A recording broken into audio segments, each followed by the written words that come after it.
PACS चुनाव के प्रबल दावेदार माने जाने वाले पूर्व 10 साल के पूर्व पैक्स अध्यक्ष मोहम्मद अलीमुद्दीन ने अपना पत्ता खोल दिया है। अब देखना है जनता किस करवट बैठती है, जिस तरह से ऊंट बैठती है। और ये 10 साल जनता की सेवा में अपना समय बिता दिए और कुछ वर्षों पूर्व ये बीमार हालत में भी रह चुके हैं और उस बीमार हालत में भी यह जनता की सेवा से तत्पर रहे हैं, जनता की सेवा के पीछे कभी नहीं हटे हैं और इनका परिवार भी जनता की सेवा में लगा हुआ है। अब देखना है कि इस चुनाव में जनता कितना साथ दे रही है इनका, कि जनता इसे भूल गई है। इन 10 सालों में इन्होंने जनता के लिए जो विकास किया है वो सराहनीय रहा है और इसी सराहनीय कार्य के लिए जनता ने इसे पैक्स चुनाव में खड़ा होने के लिए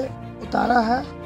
अब मैं इनसे बात करूंगा आखिरकार पैक्स चुनाव इतना महत्वपूर्ण क्यों रह गया है, क्योंकि इससे पूर्व पैक्स चुनाव जो होता था निर्विरोध होता था, किसी को इंटरेस्ट नहीं आता था, लेकिन अब पैक्स चुनाव में सभी व्यक्ति इंटरेस्ट लेने लगे। पैक्स चुनाव आज के समय में इतना महत्वपूर्ण क्यों हो चुका है, जहाँ पर देखा जाता था 1 से 2 आदमी खड़ा होते थे, लेकिन अब देखा जा रहा है यहाँ पर एक ही पंचायत से 4-5 आदमी खड़े हो रहे हैं। पैक्स चुनाव को महत्वपूर्ण इसलिए बना दिया गया है कि आदमी लूट खसोट करना शुरू कर दिया है। खाद आता है, गेहूँ चावल कोटा मिलता है, पैक्स को कोटा है, वो चावल खाता है, खिलाता है, बेचता वो तो जनता को ही ना मिलता होगा। हाँ, जनता को मिलता है। इसमें लूट खसोट कहाँ से? जनता से लूटता है ना, जनता से लूटता है। जनता आता है, जनता के लिए जो आता है वो जनता से ही लूटा जाता है। हाँ, जनता से ही लूटा जाता है। कैसे लूटा जाता है?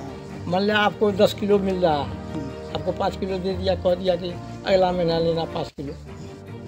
उसके बाद जो है अगला महीना दिया, अच्छा अगला महीना देंगे, यही सब करके महीना का माल लूट खसोट के गायब कर देता है। पब्लिक क्या करेगा? पब्लिक भोला भाला पब्लिक है। हमारे गांव में सब पब्लिक एकदम ऐसा है कि उसको जो कर दीजिएगा वही सुनेगा। ठीक है, अभी जो परमानेंट पैक्स अध्यक्ष है वो वोट मांगने के लिए जाता है तो वो कहता है कि तुम वोट नहीं देगा तो तुम्हारा राशन कार्ड काट देगा, तुम्हारा इंदिरा मेंबर भी है वो मुखिया का। ठीक है, तो अगर वोट नहीं दिया तो इंदिरा आवास से नाम उड़ा देगा। बताइए ये कोई तूक है? यही धमकी दे के वोट लेता है और क्या बताओ। तो पैक्स में अभी बहुउद्देशीय योजनाएं भी सरकार दे रही है। क्या बहुउद्देशीय योजनाएं जो अब बताए तो खाद जो आया, कहीं भी खाद नहीं मिला। पब्लिक जिधर जिधर हम जा रहे हैं, आपसे से हम हमारे बारे में बोलता है कि आपसे तो हम लोग खाद खूब पूरा भरपूर मिलता था, लेकिन इसके टाइम में हमको नहीं मिला। पब्लिक नहीं बोलती है। अच्छा, अभी तो पैक्स में आपके समय आप भी 10 साल रह चुके हैं, तो क्या उस समय पीडीएस की दुकान थी? हाँ, थी। खाद देती थी सरकार? हाँ। डीजल पेट्रोल का डीलरशिप था? नहीं था, डीजल पेट्रोल का नहीं। कृषि यंत्रीकरण था उस समय? नहीं। तो अभी तो सब सारा चीज अभी सारा चीज दे रहा है, लेकिन उसका कोई भी मतलब लाभ पब्लिक को नहीं मिल रहा। अच्छा, किसान पैक्स में धान क्यों? अच्छा, धान पैक्स जो अभी धान जो बिक्री हो रहा है, टाइम से बेटाइम होके धान खरीदा जाता है। अब मान लिया थोड़ा गरीब आदमी थोड़ा धान बेचना है, हमको मकई रोपना है या और कुछ करना है, बाजार में जाकर कम टाइम में बेच लेता है। सरकार की भी इसमें गलती है।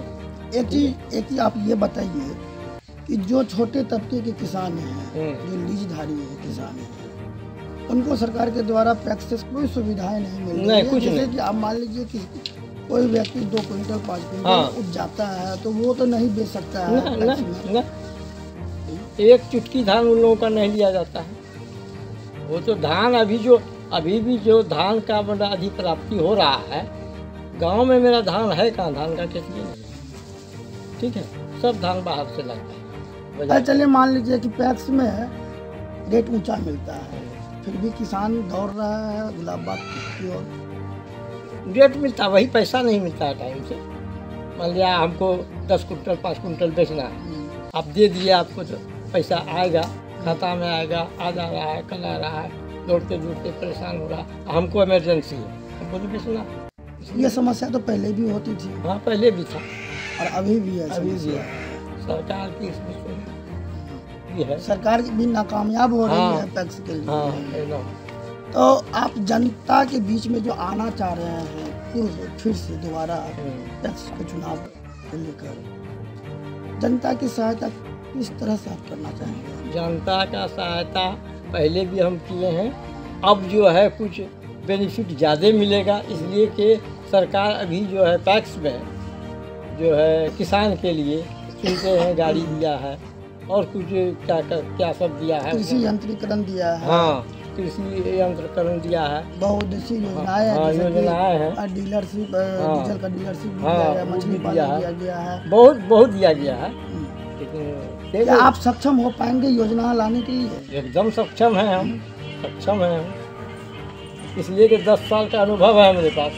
जनता से अपील करना यही चाहते हैं हम लोग, टैक्स अध्यक्ष 4 हैं, आप अपना वोट वहीं डालिए जहां आपको अच्छा लगे और पढ़ा लिखा शिक्षित आदमी को वोट दीजिए जो कि आपको सुविधा दे सके, दिला सके। आपका चुनाव चिन्ह क्या है? मेरा माला का मोती है, कितने नंबर पर है? 1 नंबर पर।